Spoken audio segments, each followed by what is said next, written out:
lambot, tinapay, parang kumain ng something na muffin or something like that, no? Yeah. Parang na-miss ka. I think he sacrificed flavor by doing too much. I think he tried something new. None of us have seen something like this before. And tuna's an easier fish to work with. Matamis na hindi maintindihan, parang pag kinain mo yung sausage, parang walang blending as sausage, matamis na sausage na hindi maintindihan.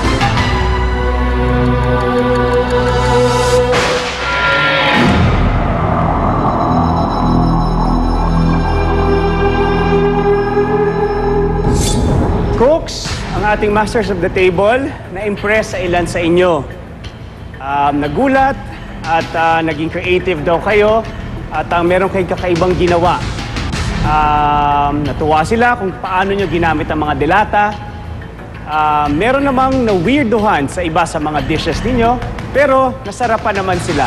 But at the end of the day talaga, ang pinaglalaban-labanan natin ay ang lasa. Pag sinabi kong buksan ninyo na ang inyong silver covers, buksan nyo na. Pag nakita nyo ang dish nyo sa loob, ibig sabihin kayo ang panalo sa prize challenge na ito. Kung wala naman ng laman, ibig sabihin hindi kayo nang ibabaw sa lasa sa ating masters of the table. Ang premyo nyo para dito ay i-announce namin sa inyo very soon dahil ito ay sorpresa. Ready na kayo? Kay Cooks, maaari nyo nang buksan. Congratulations, Riza. Ikaw ang nanalo dito sa ating prize challenge.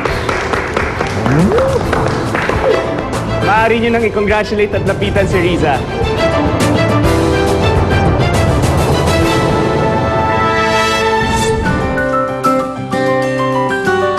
Umpisa na ng reward ng Delata Queen na si Riz, ang isang one-on-one tutorial on Italian cuisine mula kay Chef Kerwin Fontanilla of Most Culinary Institute. Tuturuan kitang gumawa ng dalawang dishes na hopefully magamit mo din, no?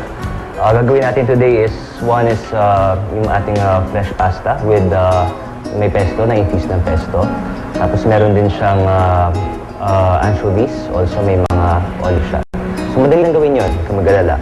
Tapos gagawa rin tayo ng dessert.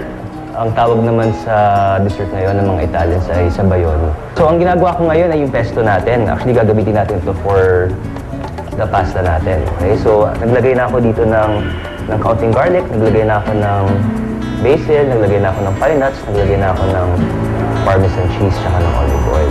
So ang gagawin lang natin dito, i-blender lang natin.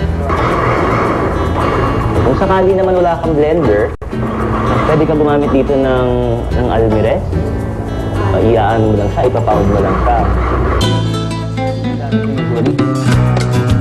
Tapos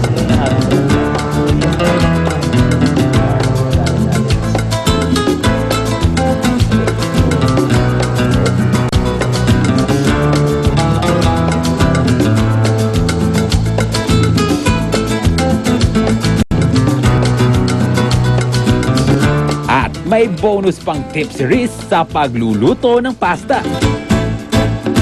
Papansin mo rin, di ba, pag nagluluto ka ng pasta, nakalagay sa direction, dapat maglagay ng mantika sa tubig.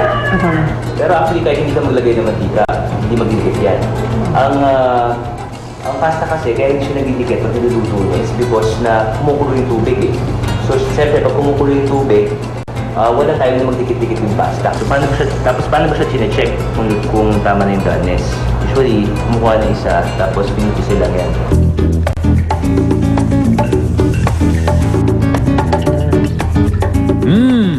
At mukhang ready na ang Italian pesto ni Riz.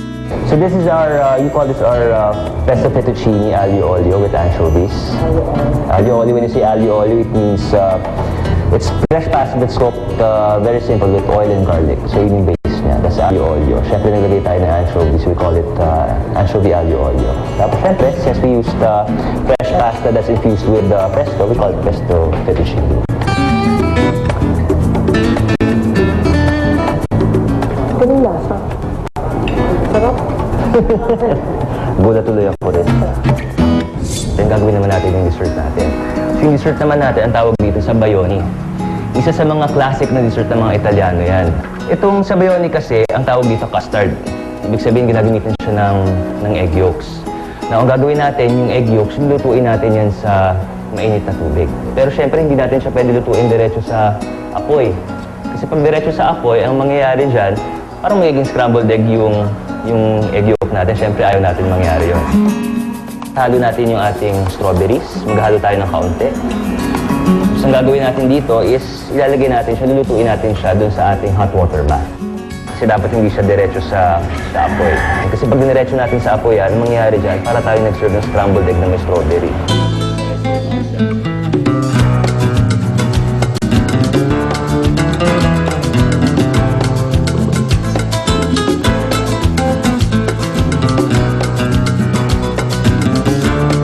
Mahuhusgahan na rin ang Italian classic dessert ni Riz kung ito ba'y delisyoso.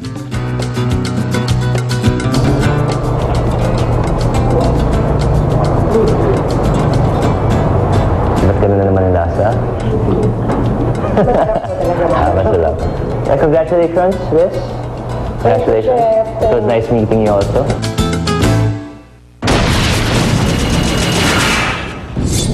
Nakita kami may box.